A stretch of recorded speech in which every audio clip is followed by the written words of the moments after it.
хооронд байгуулсан санал хүсэлт ариун үсэг зурнаа.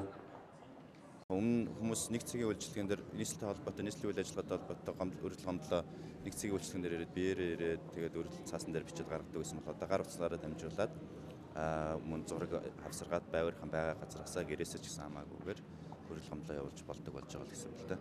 Тэгэхээр жишээ нь бол нэг хүн одоо цас ямар нэг газрын цас өмстэй зам цас өмстэй байдаг. Тэний зургийг аваад энэ газар харгалзах газарт нь мэдэгдэж өгнө энэгээр хүмүүс явж чадахгүй байна гэж зургийг аваад утаснаас явуулчлаа гэхэд тэр нэг цагийн үйлчлэгэн дээрээ нэг цагийн үйлчлэгэн цаашаага харгалзах байгууллагууд руу нь явуулаад нөгөө газараас шийдсэн хариуг нь аваад шийдсэн зургийг нь авсаргаад эргээд нөгөө нурцаар нь дамжуулаад за таны одоо гарсан гомдыг ингэ шийдлээ гэдэг үзүүлэх тийм боломжтой болж байгаа гэсэн үг л дээ. Тэгээ бүх харилцаа нь цахим хэлбэрээр гар утсаар нь дамжиж явж байгаа юм болж байгаа гэсэн үг л дээ.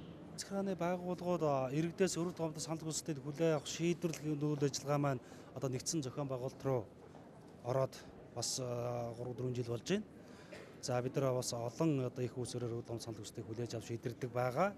За энэхүү аппликейшны нэвтрүүлж байгаа онцлог нь гэвэл ухаалаг гар утас бидний амьдралын одоо сашгүй хэрэглээ одоо өдөр тутмын байнгын хэрэглээ болчлоо. Тэгэхээр төрийн ажил үйлчлэгийг аль болох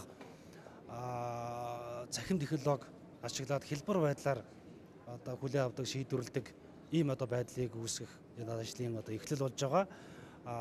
Өргөдөл гомдлуудаа заавал төрийн байгууллагуудаар биечлэн ирж явдал чирэгдэл болж гаргадаг энэ одоо байдлаас аль болох татгалзаж цахим технологи руу шилжиж байгаа маа.